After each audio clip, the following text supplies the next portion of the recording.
આગળ વાત કરીએ તો અંકલેશ્વર જીઆઈડીસીની ગ્લેક્સોન ફાર્મા કંપની કે જેમાં દુર્ઘટના સર્જાઈ રાસાયણિક પ્રક્રિયા દરમિયાન બ્લાસ્ટ થયો અને આ બ્લાસ્ટમાં 4 ઈજાગ્રસ્ત લોકો થયા છે।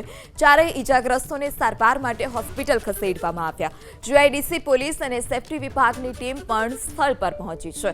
ત્યારે અંકલેશ્વરની આ ઘટના કે જે જીઆઈડીસીમાં ગ્લેક્સોન ફાર્મા કંપનીમાં દુર્ઘટના સર્જાઈ રાસાયણિક પ્રક્રિયા દરમિયાન બ્લાસ્ટ થતા 4 શ્રમિકો ઈજાગ્રસ્ત થયા છે। ત્યારે કેવા પ્રકારનું રસાયણ બનાવવામાં આવતું હતું, આ કંપનીમાં યોગ્ય રસાયણ બનાવવા માટેનું લાયસન્સ હતું કે કેમ, જે શ્રમિકો છે તે સેફટી સાથે કામ કરતા હતા કે પછી સેફટી વગર જ કામ કરાવવામાં આવતું હતું, ફાયર એનઓસીને લઈ પણ જે તપાસ છે આ તમામ તપાસ ચાલી રહી છે। આ દુર્ઘટના સર્જાઈ જેમાં 4 ઈજાગ્રસ્તોને સારવાર માટે ખસેડવામાં આવ્યા છે।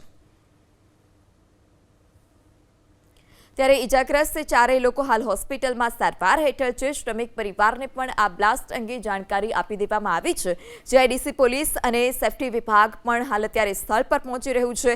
અલગ અલગ દિશામાં હાલ અત્યારે તપાસ ચાલી રહી છે કે જે આ ગ્લેક્સોન ફાર્મા કંપની છે તેમાં જે રાસાયણિક પ્રક્રિયા થતી હતી તે રાસાયણિક પ્રક્રિયાને લઈ કોઈ લાયસન્સ વગેરેની જે માહિતી છે તે પણ માહિતી મેળવવામાં આવી રહી છે। તેમની પાસે યોગ્ય લાયસન્સ મંજૂરી હતી કે કેમ તે દિશામાં પણ પોલીસે તપાસ હાથ ધરી છે।